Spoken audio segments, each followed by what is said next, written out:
Hi friends, how are you today? My name is Bailey Sarian and today is Monday, which means it's Murder, Mystery, and Makeup Monday. Listen, I have something a little bit different for you. I'm actually taking a bit of a break for the month of May to go outside, to maybe sleep, maybe to take a shower. I'm not sure yet.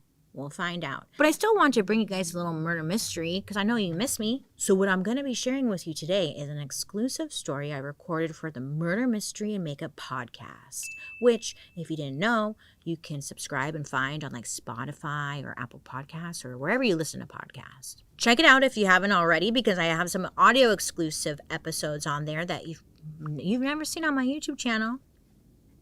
If you didn't know. And for today's episode, I wanted to bring one of these stories, the audio exclusives, okay? Listen, we're going to talk about Drew Peterson today, okay? I know there's a lot of Drew Petersons out there, but this is a different one than the one that you're thinking. So Drew Peterson was a former cop from Chicago whose third wife died under extremely suspicious circumstances. And then guess what? He got married again, fourth wife, disappeared. Now ain't that something, huh? Let's talk about that, huh? So, I really hope you enjoyed today's episode. Here we go. Drew Peterson. Our story today centers on the little Illinois suburb of Bolingbrook. Maybe it's Ballingbrook. It's probably Balling. I think it's Balling. You know, I swear, I'm always like, I'm going to look this up to figure out how to pronounce it. And then I forget and I start recording and then I'm like, oh, crap. And then I could pause, but I'm already in the groove. I'm going to say it's Bolingbrook, okay? Go with me. It's in Illinois and it's a suburb. Now, Bolingbrook isn't that old. It was founded in 1964, which means that some of the people we're going to be talking about today are actually older than the community that they had lived in. Bolingbrook is a small town. Or at least it was back when it was founded. Nowadays, there's upwards of 70,000 people living there. So it's not really tiny, but it's not huge, but it's a good size. You get it. But back in the day, everyone knew everyone, especially people at the center of government. Especially if you're a police officer, it's in the town, those are the faces that everyone knew because they would see them all the time, and they were considered the most trusted and well-known folks around. But we're here right now because, that kind of reputation and trust in a community can just as easily be used to conceal things. One of these people that everyone trusted in Bolingbrook was a man named Drew Peterson, who was a police sergeant. Oh yes. Drew was 50 years old and by that point had been a member of the police force for around 20 years. Drew even owned a local bar. I know, I was like, okay, that's kind of weird, but okay. I would just think if you're a police officer and you owned a bar, you just park outside of your bar and then just arrest people for DUIs all the time and there you go. Whatever. Okay, anywho. Well, it was the last weekend in February of 2004, and Drew had spent the weekend with his two sons, Thomas and Christopher. Drew was headed to their house to drop them off with his ex-wife, Kathy. So at this point, Drew and Kathy had been separated for some time and had worked out a joint custody agreement, so it ought to have been a routine drop-off. This day was very different because when Drew and his two boys got there, walked up the driveway and knocked on the door, Kathy never came out. It was very strange. Drew and his kids stuck around for a little bit, thinking Kathy might come back from the store or something like that. Maybe she just stepped out. But that never happened either. So Drew calls Kathy a bunch on the cell phone. Bling, bling, bling, hello, hello. No answer. Time is going by. It's getting later. He's like, okay, what do I do? So eventually, Drew takes his boys back home with him. They can't wait there all night. They've got school. He's got work. So they go back home with Drew. The next day, Drew goes back to Kathy's house to try and see if she came home. But still, there was no answer at the door. So Drew starts going door to door in her neighborhood, asking if any of the neighbors knew if Kathy was out of town or if there had been some kind of an emergency, anything. And after a few houses, Drew must have come across a neighbor Kathy trusted because, as the story goes, One of the neighbors offered a key, a house key. So with their help, Drew and a couple of those neighbors went looking for Kathy inside her house with the key. So they get inside, and much to their surprise and probably horror, they found her. According to the police, Kathy was found face down in her own bedroom's bathtub with blood running down the tiles of the shower walls that looked to be from a gash in her head. Her hair was still damp, but the tub was drained. After a 2-month investigation, Kathy's death was ruled an accident. Yeah. The theory was that she had taken a bath, she must have gotten up, slipped, smacked her head, and then knocked herself unconscious, landing her face down in the water. And from there, it was a simple drowning.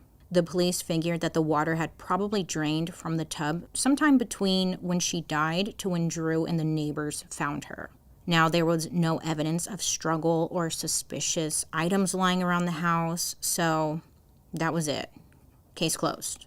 Yeah, it was pretty open and shut. It was very tragic, especially for Kathy's sons, who had come home from their father's house to now a world without their mother. Kathy's friends were completely broken up about it, too. Kathy was looking forward to the end of her divorce proceedings with Drew, that she had even recently started dating again. She and her friends were even planning a big party to conclude the rocky divorce. You know, people have divorce parties. Yeah, it was going to be one of those. And now to have it all taken away by an accident, it was brutal. So that was all in 2004. Kathy's death was ruled an accident, and Drew and his sons, they just now have to move on, which seems like it may have been easier for Drew than obviously for his boys, because before Kathy and Drew's divorce had even finished, Drew was already married to another woman. I mean, that can happen, that's not a bad thing. But it was kind of weird, But that woman's name was Stacy, and she was 20 years old, who worked in the local government. I guess, listen, Drew had proposed to Stacy just weeks after filing for divorce from Kathy. Oh, yeah. By October of 2003, Drew and Stacy were married. Now, at this point, Kathy and Drew's divorce hadn't even gone through yet, but okay, they were married, ready to move on. And not only that, but he and Stacy had even had a 3-month-old daughter by this point. Yeah. And I guess the daughter had attended their wedding, and, he had moved on, so quick. My God. Now let's jump to 2007. Stacy is now 23, and Drew is 53. Oh, yeah. And at this point, I guess they had been married for 4 years. Which, if you do the math, wait a minute, does that mean she was 18, 19? Fucking perv. Well, legal, but okay. The two of them, they had 2 more children together. And apparently the marriage was a little fiery, it was said. Stacy was rumored to have told her friends that she was thinking of leaving him. But she never got the chance. Because on October 29th, 2007, 3.5 years after his last wife was found dead, Stacy was now reported missing. Now, I forgot to mention this. Okay, I'm so sorry. But Stacy was Drew's 4th marriage. Yes, this was his 4th marriage. You heard that right. I say after 2, well, people love, but 4th wife? Sheesh. I'm not judging, but I'm a little judgy. We can judge because he's bad. Okay, you get it. Stacy is missing, okay? Now, I guess the day before, on October 28th, Stacy had made plans with her sister, Cassandra, to come over and help her paint. It was a little weird when Stacy didn't show up, because the 2 sisters had talked the night before and had confirmed their plans. Stacy had even promised to call Cassandra in the morning before coming over, but that never happened. Meanwhile, Drew's side of the story was a little different. He told police that Stacy had called him in the middle of the night on the 28th and told him that she was leaving him for another man. Fucking idiot. Who would believe that? Cassandra and Stacy's friends immediately called bullshit. They were like, that is something Stacy would never do. She wouldn't just abandon her kids. In fact, you know who it did sound like to them? Kind of sounded like something Drew would do, huh? Not only that, but Kathy, remember Kathy? Kathy was Drew's third wife, but she was the one found dead in the bathtub. Her friends started talking to the police again about Drew, and they were hella suspicious of Drew back when he was married to Kathy for reasons we'll get to in a minute. But they started coming out of the woodwork around the time search parties started being organized for Stacy. By 3 days into that search, the police announced that they were reopening Kathy's case. They even had Kathy's body exhumed for a second autopsy, and it was conducted by a third-party coroner. And they concluded that Kathy's death actually might have been a homicide. So now, people are talking, right? People are like, what the fuck is going on? There's questions and accusations just flying in every direction. Local and national media come into play, and suddenly Drew Peterson is all over the news talking about his missing wife, his dead ex-wife, and absolutely refusing any notion that he had anything to do with either incident. Do you feel that she's out there with another man, hasn't called anyone, left her children behind, dropped off the face of the planet, and no one's even seen her? I believe that 100%, without a doubt. Do you realize how far-fetched that sounds? Sounds far-fetched, but it happens. So I really can't answer for where she is or what she's doing or anything like that. It sounds like, what's his name? Chris Watts, huh? He went on the news and was like, yeah, I don't know. Oh. And everyone knew in that moment that he had something to do with it. That's what Drew was doing. And honestly, it was said that when people watched him on the news, it looked kind of like he was enjoying the spotlight. He didn't appear to be broken up. His wife was missing, the mother of his 2 daughters. I mean, where is she, right? Nothing. He was well, very matter of fact, la-da-da. I mean, on top of that, too, his 2 sons lost their parent, and now, the stepmom is missing. Just sad. You wouldn't tell he was sad. I mean, if Drew was feeling any of that, he didn't let it, show to the cameras. Instead, he hammed it up. He made jokes. He kind of made a show of the whole thing, all the while denying he had anything to do with it and just being really smug about it. Even kind of blaming Stacy for her own disappearance. Stacy loves male attention, and anytime we would be anywhere, she would have to be the center of attention for the males on scene.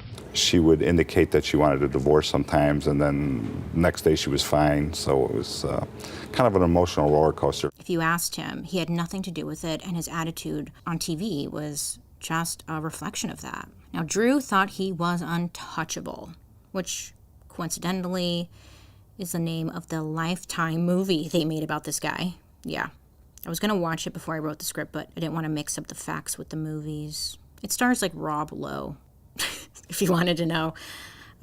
So if you watch it, let me know. So Drew was, most certainly not untouchable. I mean, after all, he's freaking suspicious hell. And it only got worse for him as police started interviewing some of Kathy's friends about her and Drew's relationship from years prior. And it turns out, maybe you guessed it, Drew wasn't a great guy. Yeah. So Kathy had married Drew in 1992, and they were together for 12 years before her death. She was 29 at the time, and he was 38. And at first, it didn't seem like anything was outright strange about the guy. So the 2 of them had gotten married 6 months after their first date. So, he was speedy. And you can kind of notice maybe a pattern. He would jump from one marriage to a younger woman. That was his pattern. Besides all that, according to everyone else, things looked okay on the outside. They had kids, they went on vacations, they seemed like a great family and did family stuff. There was one story from 1993, though, where apparently Kathy had visited a hospital to treat a bruised head.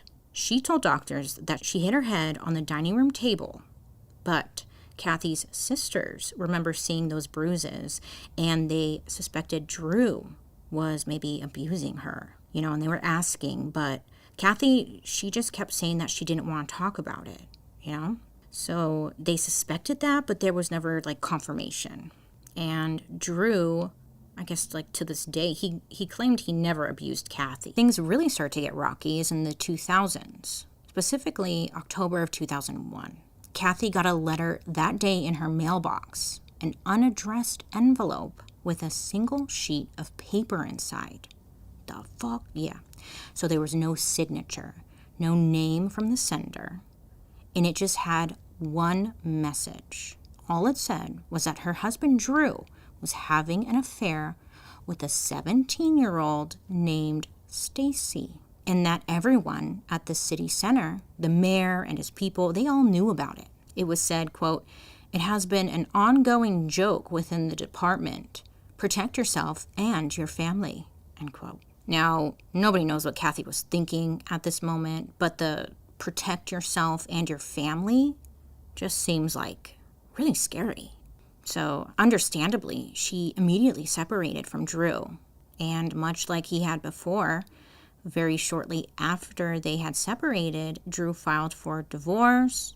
Bam! It's like almost like he had been planning for it. It was said that the divorce was a nightmare, explosive, okay? Over the course of it, which took 2 freaking years, Kathy called for police intervention or assistance 19 times. To be clear, not all these 19 calls from Kathy to police were about Drew coming and posing a danger to her, but a lot of them were. There are 2 records specifically of Kathy reporting abuse from Drew during one of their scheduled joint custody drop-offs. As for the other reports, they may have been like minor disagreements, but they tell a story anyway. Kathy was terrified of Drew. Her entire family, I guess, could see it. Over the course of their divorce proceedings, Kathy consistently told her family and even the police, who you have to remember were Drew's co-workers, that she thought Drew was going to kill her. Now, according to Kathy's sister, Sue, Kathy was convinced that this was going to happen. Kathy thought that because Drew was a police officer, he would know exactly how to kill her and make it look like an accident. Which, like, just gives me goosebumps, right? Like, so scary. Who do you go to? And like, she had this feeling and she told police about it on several occasions. She reached out to a lawyer, and this lawyer was obviously working with city officials on the case and was trying to get some kind of police protection, but nothing ever came of it. Like, okay. Kathy tried more official channels too, like filing for an emergency order of protection from the police in 2002. She even wrote in an application that she thought Drew wanted to kill her and that he would go to great lengths to do it. A judge actually granted her the protection, but Drew's attorney in the divorce got the court to dismiss it. It's like she's doing everything she can to protect herself, and no one has her back. Back in 2001, the mayor of Bolingbrook was a man named Roger Clark, I think. Now, this guy had been in politics in Bolingbrook for just about as long as Drew had been a police officer. He was like a pillar of the community. So Mayor Clark admitted to meeting with Drew that year about his affair with Stacy, and the mayor had claimed that he was furious with Drew, even saying that Drew would never be promoted as long as he kept this kind of thing up. The thing is, well, remember the letter that Kathy had received in the mail? The letter claimed that it was a well-known joke among the local government that Drew was seeing Stacy, which, given that the mayor admitted that he knew about it and met with Drew about it, it lends like some believability there. In fact, Drew remembers that meeting pretty differently. Instead of being threatened or denied a promotion, Drew says that the mayor almost congratulated him on his affair with Stacy. What a fucking dweeb, huh? Yeah, I'm sure that's exactly how it went, huh? Well, congratulations, you're gonna get a promotion for sleeping with a 17-year-old. Sure, my guy. So the divorce was getting worse and worse. There were a few more flare-ups, like we had talked about. I mean, once the police had to get involved between them when Drew reportedly pushed Kathy down, told her not to move, and then pulled a knife on her. And then Drew, he gave his own version, and it was different. He said that they talked for a long time and that Kathy tried to seduce him. And that's what happened. She was making the whole thing up, which I'm sure if we were both thinking about this, it doesn't make sense. Fucking moron. Anyway, Kathy wanted to get enough from Drew in the divorce to make sure that she and her children were safe. So she was trying to get as much as possible from him in the deal. And as the divorce goes on and scary things like this keep happening, Kathy is desperate to get someone from the city, someone from the police, or someone from the state's attorney office on her side, and there's nothing. Nobody. She even went to the chief of police at the time, and I guess the chief of police said that he took her seriously, but that he gave her his cell phone number, and like that was it. And that's kind of how the story goes. Yep, all the way through to March of 2004. Kathy's reaching out, trying to find someone who will listen as tensions between her and Drew continue to rise. But by that point, 2 years in, it seemed like maybe it was going to just finally end. Well, it did. And that brings us back to Kathy's death and Stacy's disappearance. So given the coroner's new autopsy and the mountain of evidence that Kathy was afraid she was going to be killed during the divorce, the police were able to arrest Drew on 2 counts of first-degree murder for Kathy's death. But it took them until 2009 to do it, and his hearing, it didn't even start until 2010. He did have to stay in jail while he awaited trial, so there's that. I mean, all throughout that time, the search for Stacy continued. And unfortunately, it still continues today. She was never found. The police never connected Drew to Stacy's disappearance, so her murder was never attributed to him. Nor is it classified as a murder. She's a missing person still today, which is wild. My God, where the fuck did he put her? So scary. Drew's trial was not like usual. I don't typically talk about those developments because it's a lot of arguing and legal jargon. It's easier just to tell you what the jury learned. But for this one, the police's case was mostly based on interviews and testimony that they had collected. Since Kathy's death was ruled an accident initially, the spot she died in wasn't treated as a crime scene, so there wasn't the usual collection of evidence to present, you know? So frustrating when they do that. Just sucks. Instead, the prosecution sought to get Drew convicted of killing Kathy and presented witness after witness who could talk about how awful his and Kathy's relationship was during the divorce. In other words, it was hearsay. It was he said, she said. There was no smoking gun, and there was no confession. So it's a bold strategy, especially when this kind of evidence is normally inadmissible, especially so long after Kathy's death. But a law that had been passed earlier that year allowed for it in special circumstances. In any case, they allowed these statements to serve as evidence in court. And let me tell you, it was quite the collection. There was a divorce attorney named Harry Smith who claimed that Stacy had visited him before she had gone missing. And he told the jury that Stacy knew Drew had killed Kathy. Oh, yes. She lied for him when the police asked him for his alibi for Kathy's time of death. I mean, at least according to this guy. But, I believe it. But again, it's hard because it's a lot of he said, she said. But if that was the case, then that meant that Stacy lied about Drew being home with her at the time of Kathy's death, which was the whole reason he wasn't picked up for that in the first place. But that wasn't all. Jeff Pachter, a former coworker of Drew's from before he was a cop, testified that Drew offered him $25,000 just months before Kathy died to go and hire a hitman to kill her. Oh, God. Yep. They also heard from Tom Morphy, who was Drew's stepbrother, and boy, did he have some things to say. He said that in late 2000, Drew asked him to come over and help him lift a large blue barrel into his truck When Tom got there and helped Drew with it, he said that the barrel weighed about 120 pounds and it was big enough to carry a person. What's even wilder is that the day after Tom went to help Drew with the barrel, Tom was hospitalized after an apparent suicide attempt. Tom, survived, but I think Tom might have caught on to like what he helped Drew do, and the guilt just really messed with him. Or maybe Drew tried to kill him. I don't know. But, yep. I mean, look, this court was, it was quite the cast of people. Even one of Drew's own sons, his name's Eric, from his first marriage, before Kathy or Stacy. And Eric testified that in 1993, he watched his dad, Drew, drag Kathy down a set of stairs as she shouted for help. And he was like just a kid at this time. Just in case you're thinking, well, why didn't he do anything? He was just a kid. But that's what he told everyone in court.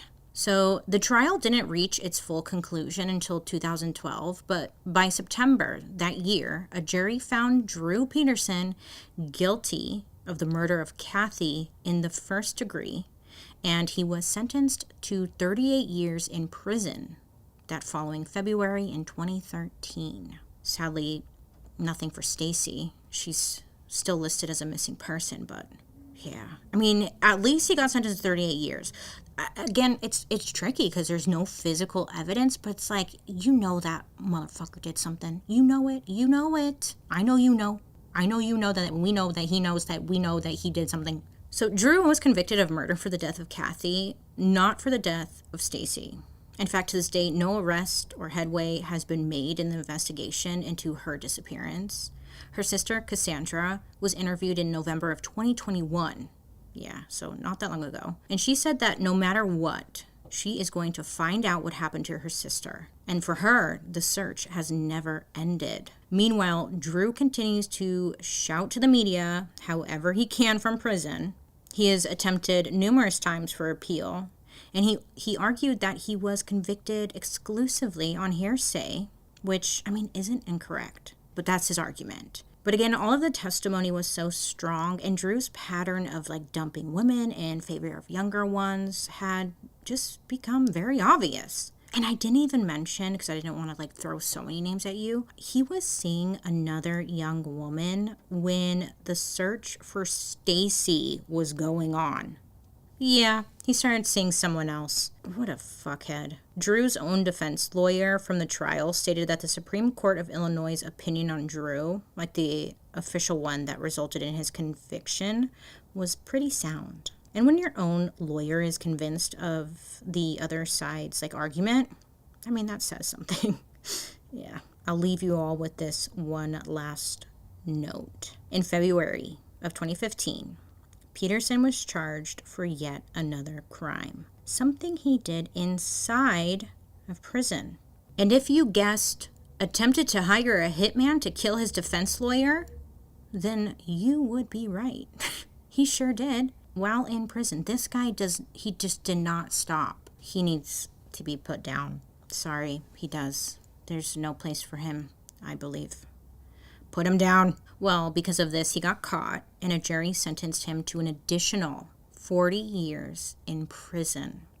Now, does that sound like a forgiving person to you? No, don't be an idiot. Oh, God. This story is so awful, especially because there's no answers as far as, where's Stacy? And, what about his other wives? Are they okay? Did anyone check on them? I'm not sure. I truly believe that he murdered Kathy. Unfortunately, there's no hard evidence, but I'm glad that they found him, guilty on that. Because this guy seems psycho. Fucking psycho, right? Ugh, so gross. Ugh, I know. I'm gonna go watch that Lifetime movie, see how it is now that I'm done with this. But I hope this guy stays locked up forever and he does not get out, right? Right, I'm glad we agree. But other than that, I hope you have a good rest of your day. You make good choices. Please be safe out there. If you see something, say some psycho, hitting someone or something, I don't know. I just feel bad. Okay. Anyways, have a good day. Make good choices. And I'll be talking to you guys later. Goodbye.